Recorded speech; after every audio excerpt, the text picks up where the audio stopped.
Welcome back to Shattering Myths. Imagine you're in that situation. You're driving by a cove in the ocean, longest stretch of beach, and you see somebody out in a small craft, a kayak, for example. Typically in kayaks, you don't have your feet dangling in the water.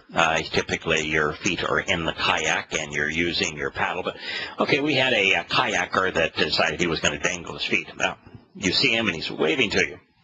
Now, frantically. What are you going to do? He chose to go out in the kayak, chose to dangle his feet, got bit by a shark. So are you going to jump in the water knowing that there's a shark and blood in the water? Are you didn't choose a kayak that day. Are you going to do that? Somebody you don't know. I think, as it relates to judgment, that if this fellow can't get his foot back in the boat and row to shore, at least with sane people on the shore, it would be he ain't going to live. The reality is, I've risked my life many times, and I've risked my life even to on occasion to save strangers. But in reality, one should risk their life to protect family members, to protect those that you know and love. To risk your life for someone you do not know who is doing something that might even be risky is to actually be irresponsible as it relates to those who are dependent upon you, those whose lives would be significantly influenced by your passing. Something that we ought to think about in terms of who we glorify as being good and not good, honorable and not honorable. Well, speaking of honorable and of good, we began last week to consider the opening statement relative to participating in the covenant with Yahowah. And just as it relates to dying for risking one's life, if you will, for those that you know versus those that you don't know, it's really interesting here as we think of what Yahowah did relative to saving the covenant children. Since salvation is a byproduct of the covenant, Yahowah's sacrifice on Pesach and Matzah on behalf of his children was the right thing to do. It fits the very premise that I was just sharing with you. I will, without ever a second thought, risk my life to save my wife and my children. At any time, any place, given the opportunity, especially to save one's children's lives, is what parents do. And so, when you realize that salvation is a byproduct of the covenant, Yahusha endured the sacrifice of Pesach and Matzah to save his children, to protect his children, for the benefit of his children. But if you put it in the Christian concept where God died as opposed to just endured these sacrifices for those he didn't even know, then you put him in the mode of being stupid, irrational, immoral, inappropriate. So it is just another confirmation of when you have a moral perspective of what is right and not right in terms of making a sacrifice on behalf of a stranger or on behalf of those that you know and love, that salvation is indeed a byproduct of the covenant. And Yahowah said to Abram, "It is my request and desire that of your own volition that you will literally walk away and genuinely come out of your country," which was Babylon, away from your relatives, your kin and family, your birthplace, your origins, and away from your father's house, his home and household, to God's realm, to his land and place, which as a result of the relationship, and beneficially, I will show you and I will provide. So it would be accurate to render the covenant's lone prerequisite that we choose to literally walk away from and elect of our own volition to come out of what is Babylon today. It's a request which, if not answered, will exclude souls from engaging in a relationship with God. Now, we know that what he's asking us to walk away from is Babylon, because the text specifically tells us that Abram was in Babylon. But we also know that Babylon is symbolic of religion and politics, of military interventionism, and of economic schemes, jaundiced economic schemes in particular, because Yahowah goes to great lengths in the book of Yirmiyahu to condemn every aspect of Babylon from a religious, political, military, and economic perspective. And it's a book written to Gentiles prophetically so that we might understand what Babylon represents. But we also know that Babylon is representative of religion and politics because Yahusha told us so, not once, but twice. First, when he was talking about the yeast that was going to be removed from our souls on matzah, on unleavened bread, he specifically used the reference of Pharisees and scribes. The Pharisees represented the orthodox religious leaders of the day, the orthodox religion of the land, and the scribes were liberal politicians. He is extraordinarily specific in this regard. Now, beyond that, in his last prophetic utterance through Yahusha to us, right before his return, Yahowah, as Yahusha, is saying, "Come out of her, my people," and he's addressing Babylon. And so for him to say he wants those living just prior to his return to come out of Babylon, and that Babylon is finally fallen, he tells us, upon his return, then Babylon exists today as a manifestation of what it was symbolic of and what it represented back when it was actually a nation. And he's not speaking of the nation anymore, but of what the nation bred, religion and politics, which are the dominant influences that God is asking us to come out of, just as he is here in the covenant. Come out of this. Walk away from it if you want to participate in the covenant. When he returns, he's going to return on the day of reconciliations, where he's reconciling his covenant relationship with Yehudah and with Yisrael. And he is asking those who will listen to him, all of those who will listen to him, to come out of the popular religious and political schemes that permeate the world prior to re-engaging in the covenant relationship with him. It's a powerful statement. When put in context, we come to understand exactly what Babylon represents and what God's asking us to come away from. And he doesn't just leave it at Babylon, your country, because it's also your origins, your birthplace, your relatives, the societal norms. If you want to be part of God's family, you have to be willing to distance yourself from all of the corruption that's associated with the human family. And even when you think about Babylon in this regard, Babel, the Hebrew word, means to corrupt. And then he says, away from your father's house. If you're going to enter Yahowah's home, then you have to make a choice. And when you make that choice to be part of his covenant, you're going to find that many people are going to be opposed to you, including your own family. It's why Yahowah began his discussion with the first thing that he's talking about relative to Adam and Chawah in the Garden of Eden as the basis of marriage, which is the identical Hebrew word to covenant, bereth.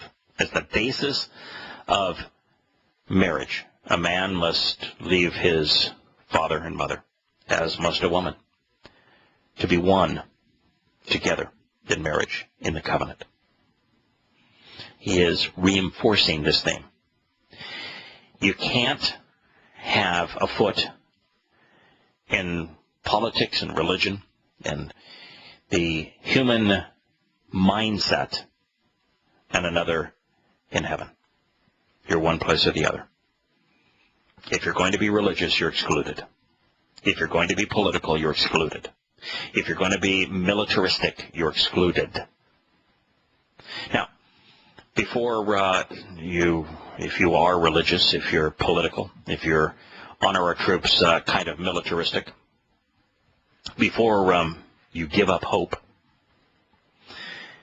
recognize that when Yahowah is delineating the kinds of things that he does not want us to engage in, he most always puts the verb in the imperfect conjugation.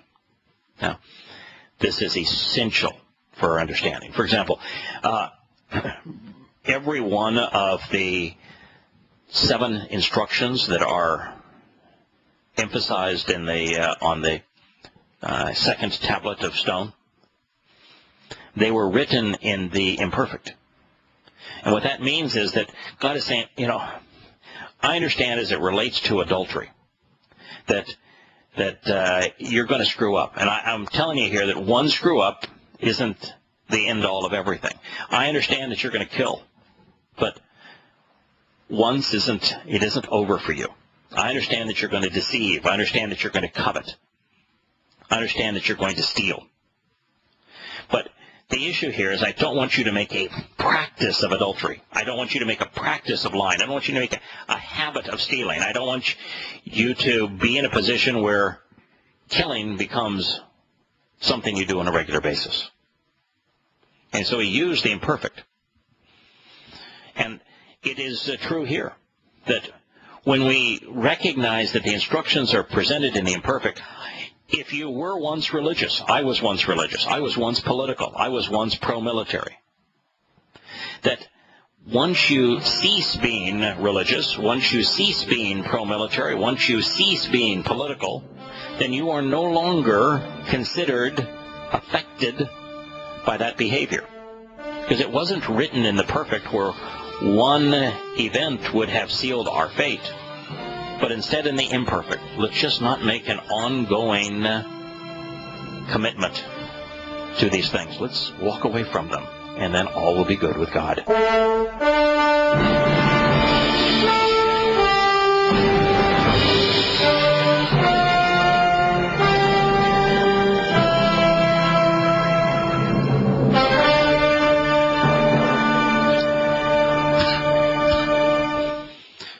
Yahowah has been very clear here. If you want to be part of his covenant family, you're going to have to walk away from your country, from your earthly family. What we're talking about is that the fact that Yahowah conveys this information to us in the imperfect, which means that we can be in the exact same position that Abraham was in. Abraham grew up in and was raised in and was part of this community of Babylon, and yet it did not preclude him from being part of the covenant, even though that was part of his past, because he was willing as an adult to walk away from it. Which means that for someone like myself, who was up to their nostrils in religion and politics and patriotism early in life, when I finally disassociated from those things, then I was in the exact position that Abraham had been in. The Torah doesn't expect us to be perfect. It just expects us to pay attention to Yahowah's instructions and act upon them. Abraham did. That was all that was necessary. It wasn't necessary that he began perfect and that he stayed perfect, but that he was willing to walk away from the flawed institutions of man, acting upon God's instructions, relying upon what he was offering. That is all that is required of all of us. So we can go from being religious, from being Christian, from being socialist, secular, humanist, from being a Republican, from being a Democrat, from being a flag-waving, Pledge of Allegiance stating Star-Spangled Banner singing patriot to a member of the covenant. Because all it requires for us to benefit from what Yahweh is offering is to act upon his instructions. And we can do it at any time of our lives. It's a marvelous thing, and it's so little is actually required from us. Now, before we consider the full implications of what Yahweh was asking Abram to abandon, to distance himself from, to walk away from, which is the process of disassociating, let's consider what's at stake. There is only one covenant. Only one covenant in the whole of the Torah, prophets, and Psalms. There's only one covenant related to Yahushua's witness as well. Only one. It is a covenant that will ultimately be renewed and reaffirmed. There will never be a new one. And when the covenant is renewed and reaffirmed, that is still on our horizon. It's in the future. It happens to be 20 years from now, when Yahweh will renew and reaffirm his covenant with Israel and with Yahudah. And by the way, when he does that, the only difference between the reaffirmation of the covenant and the existing covenant will be that now we have the opportunity to consider and act upon the instructions of the Torah, or to reject them and distance ourselves from the Torah. Just as we have the opportunity to distance ourselves from Babylon and from politics and religion, we have the opportunity to distance ourselves instead from Yahweh's Torah teaching, his guidance, and to cling to those things. Well, when the covenant is renewed, that choice will no longer be possible. It will be impossible to ignore, to disregard, to alter, to misinterpret, to reject the Torah, because all who survive Yahweh's return will have a copy of the Torah put inside of them by God himself, becoming part of the fabric of our lives. That's the only difference. In the future, those who survive his return, their lives will be guided by God's guidance, his Torah. And which means that will exclude every Christian, every Muslim, every Buddhist, every Hindu, every socialist, secular humanist, every atheist on earth from participating in the covenant and therefore surviving his return. It is also interesting, by the way, and talk about God isn't asking a whole lot from us. Even when God says, I want you to walk away from your father's house, do you know that most of the way from from southern Babylon to Yisrael, that Abraham dragged his father along? He found it difficult to separate from his father. He took his father with him. Now, his father didn't make it into the promised land. He could not bring his father into God's home, but he drug him along for quite some time. And that's not much different than my own life, in the sense that once I began to understand that the Torah meant teaching and that Yahweh was serious about his guidance, I drug Paul along for a very long time, until I finally realized, well, the only way that I can be part of God's family is to reject him, to say goodbye somewhere along the way, something that I have done, and I hope that you have done as well.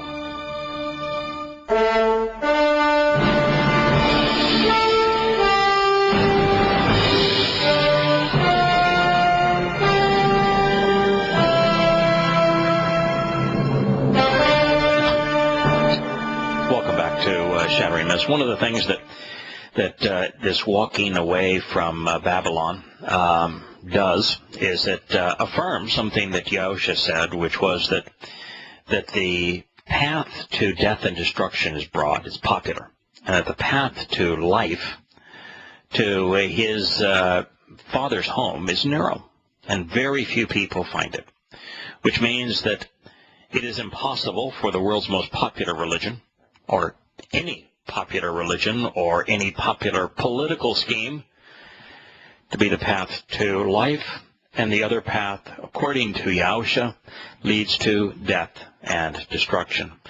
Hello, Larry. Good to have you be part of the program. I'm quite convinced that you have a view, a statement regarding not only the covenant, but why you can't be religious and come into God's house. Well, you can't be. I mean, he says he looks at religious people and what they carry as a disgusting abomination. That's what he says. Yeah, in fact, he actually says that the prayers of those who aren't Torah observant are disgusting, abominable, are putrid. So, this notion that God is listening to everybody beg for this, that, and the other thing. If you're not Torah observant, He's not hearing you. And well, and going back to the whore of Babylon, it's Yahweh's words are so consistent. He brought Abraham out of what was really the most religious place on the planet at that time. At the time. Was Babylon. Yeah, at the time. I think that Egypt surpassed them.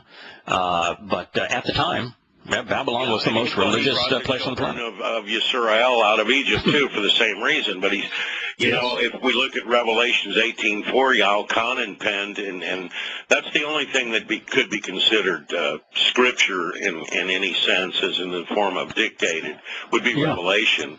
The one book they really didn't want to put in there. But he says, come out of her, my people. And this is talking about the whore of Babylon, so you won't participate in their sins, and so that you don't receive her plagues. But, Ishtar... What is the primary plague of Babylon, by the way? If you are in Babylon, which is the most adroit representation of Babylon today would be Christianity, especially Roman Catholicism. What is the primary plague of being religious, being a Christian? Death. Right. And what is when Yahowah and Chalbauk, which it means embrace this, Habakkuk, for those that prefer the more Anglican pronunciation, what is the comment when Yahowah speaks of Shaul, Paul, who is the founder of the Christian religion, who's wrote half of the books of the Christian New Testament, and he makes when he states him by name and says he's described Shaul, Paul, what does he call him? So that plague of death. There we go. Plague of death. That's what he calls him. I've read it. Right. And what does Yahushua say about those who follow the popular way of religion? What does he say that's going to be their fate? Death. Death. Yeah. In every case, death. He says anybody that pretends to speak for him and advances religious notions on supposedly his behalf, they'll receive a little more than death. They will actually get punishment. Right. Death isn't punishment. They'll get to go to the abyss along with that dark spirit that they decided to meld with in order to deceive other people. Yeah, and by the way, what's interesting about the punishment they receive, it's not like Islam, where in Islam Allah is the one ripping off people's skins and pouring molten pitch down their throats. No, they're separated from Yahowah for all time. Right. So their punishment is to be with one another for eternity. Yeah, that's interesting. That's their only punishment, is that the religious and the political, the militaristic, the jaundiced economically, even the academic, get to spend eternity with one another. Boy, can you imagine how much fun that's going to be? That'd be a living hell. But it is described as a place of great pressure. I have a feeling it's a black hole in space, just like you do, and where nothing can escape. And I also think that there will be no feeling. I mean, imagine a consciousness with no feeling. It's eternal consciousness. Your soul exists eternally, but eternally not only separated from God, but that's they have chosen to be separated from God. That is not a punishment from them. What's the punishment? And being eternal, they want to be immortal. That's not a punishment for them. The punishment is actually having to spend eternity with one another. Whoa. If you're a devout Roman Catholic and promoting the religion, you're going to spend eternity with your popes. You will spend, if you're adroitly political, if you're militaristic, you're going to get to spend your eternity with your favorite generals, with your favorite presidents. That is the punishment. So, yeah, it's not something you want to do. But for the vast majority of people, what God is saying when he condemns Paul and says that Paul is the plague of death, and when Yosha said that most people, the vast preponderance of people, go the way that leads to death and destruction, it's the destruction of one's soul once one dies. It's not a punishment. It's simply a consequence of being separated from God. And that's what the majority of people are going to find, is that they're simply going to cease to exist after their mortal lives. Yeah, that's what it says. I mean, there's, imagine a God, this religious deity that said, "Love me or I'll burn you in hell forever." What a monster! Yeah, one of the things that is so liberating about the Torah's guidance is that the God, the Father of the Torah, is so approachable and so lovable and so consistent, and he's the opposite of the religious God. He's a God not to be feared, but to be loved. He's a God not to bow down to, but to walk with. He is a God not of human institutions and of power and control, but a God of children. Do you it's remember interesting how he said he wants to be welcomed? Yeah, as an individual. Just as a regular guy, as an individual, as like you and I talking, is how he wants to be recognized. He doesn't want us to view him as all powerful. It's interesting. I was thinking on my drive on the way back. That God never once engages using or working through a powerful individual. No, he doesn't. No, when you look at Noah, he wasn't part of any religious or political or military situation. He was just an ordinary guy. His only claim to fame was that he was righteous within his family. You look at Moshe. Moshe was a sheep herder at the time. He had no power. He had been, in fact, he was a hunted and wanted man by Egypt, and yet God chose him. You look at Abram. Was he part of a religious group? No. No. Was he a military leader? No. Was he an economic leader? No. No. Was he politically connected there? And did he say, you're going to have to leave your... He was walking away from all that. Right. He wasn't buying it, to be honest. I mean, no, right. He wasn't a part of it. No. Right. He lived there, and he said, yeah, I'll walk with you. I can believe this. And you look at Dode. During the time that Yahowah used Dode to reveal so many inspired utterances, Dode was completely disenfranchised. He was hiding in caves trying to keep from being attacked and killed by the political and religious establishment. Yahowah rather likes the unempowered. Yeah. And I think it's partly because power corrupts. When they needed somebody who would stand up, that's all it was. And he came out there and showed them how to stand up because he knew Yahowah was with him.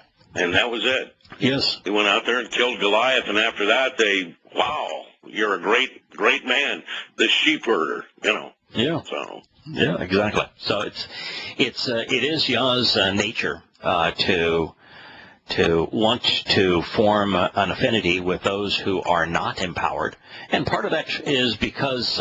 If a child, and you have a child in your family, and the child thinks that, they're bigger, faster, stronger, brighter than their parents, they don't need their parents' help, it's really tough to help that child.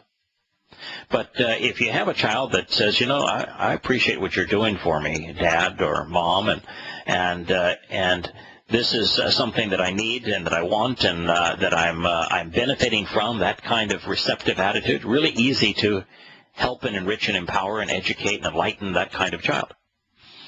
I was interested in spending his eternity with somebody who recognizes, what you're offering is pretty special. I would like... That goes back to, what does Torah mean? It's always copy-edited law, but it means what? Taking instruction, doesn't it? It's instructions. Right. And if the creator of the universe comes up to me and he only talks to me through his words, and his words say, this is my Shabbat, this is my seventh day of rest, it's for all time, it's for all generations. If he says, Yahowah is my name, and this is how I want to be known for all generations, for all time, and all places. I believe him as opposed to some man that comes up and says, you're never to speak his name, and we're going to have Sunday worship of a Lord. Yeah. So, I mean, how delusional is it that people would take the instructions of a man over the instructions of the Creator of all existence? Yeah, and it's in all of this, we realize, and we were talking about this on our Friday Shabbat program. Well, and we were considering Yahowah as Yah was speaking of the role of his spirit plays, and it said specifically, don't get focused upon, and don't think for a moment that I'm going to adjudicate based upon the physical appearance. And you realize that what that's saying is that Christians are all on this belief that this physical appearance of God is what saved them, and God's saying no, and Yahowah, no, that if you're thinking that the physical appearance is going to adjudicate, you're wrong. And then he says don't listen to hearsay in that regard, and right. That's exactly what you're saying.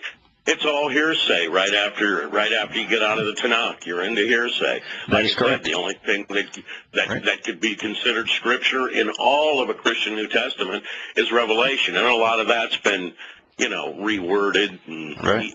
Yeah. Well, it's been translated from Hebrew to Greek and then into English, and lost a lot along the way.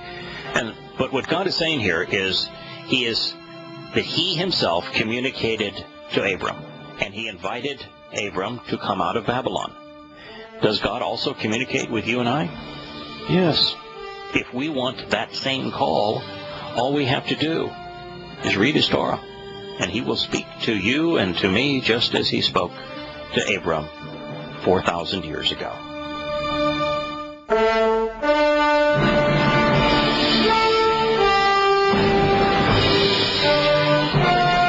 Welcome back to Shattering Myths. If you want to have a personal invitation from God, have Him communicate directly to you, read His Torah. Read it out loud. He'll talk directly to you, just as we did at the beginning of this hour. But this is the thing that is so disgusting about the mindset of the religious.